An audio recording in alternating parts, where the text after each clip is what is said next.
We are up to Mishnah Vav, the third parak of Rosh Hashana. The Mishnah now will discuss various halachot concerning the shofar. Halacha number 1, shofar shenistak, a shofar which is cracked, which is split. Okay, it's split lengthwise all the way down. It's broken into two. Or perhaps according to some Rishonim, along one side at least. It's cracked completely. Vidibko, and you glue it back together again.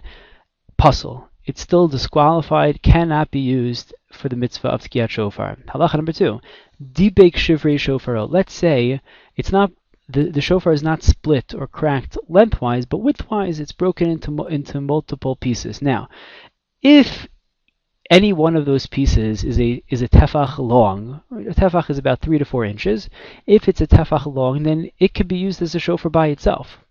But let's say it's less than a tefach long, so then what does the person do? Dibek shivrei shofarot, he glues together these broken pieces of shofar to put it back together again. Says the Mishnah, pasul, it too is disqualified, cannot be used for the mitzvah. Third halacha, nikev ustamo. There's a hole in the shofar, ustamo, and you plug it up. You plug it up with the same material, the same shofar material. You plug it up. So is it acceptable for the mitzvah or not? Says the Mishnah, pasul. If the hole prevents the sounding of the shofar, meaning if it's unplugged, okay, it cannot be blown. So then says the Mishnah, pasul. Even if you plug it up, pasul. The imlav, but if the unplugged hole, okay, if that shofar could still be blown, then kasher, then it's acceptable. Mishnah Zayin, hatokel letoch habor, one who blows the shofar inside a pit, or letoch hadut, or inside a cistern, or letoch hapitam, or a pitas perhaps, inside a barrel. Now, why would somebody blow a shofar in these places? Seems a little bit strange. So Rav Hai Gaon explains that this Mishnah was recorded at a time of religious persecution where one could not blow the shofar out in public in broad daylight. One had to blow in a more discreet way.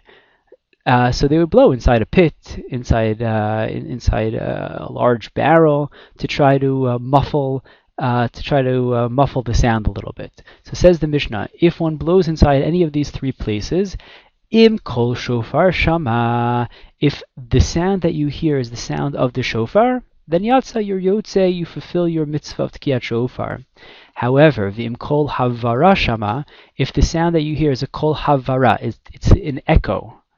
If that's what you hear, not the actual sound of the shofar, but the echo, lo yatsa, then one does not fulfill the mitzvah of tkiyat shofar. And the Gemara explains that certainly the person who's inside the pit or inside the cistern, so he will fulfill that mitzvah because he hears the actual sound of the shofar. The question is for the people outside the pit. Okay, so then it depends, what exactly is one hearing? Is one hearing the actual sound of the shofar, or is one hearing the echo? V'chein, similarly, okay, another case where there's a slight nuance which makes all the difference.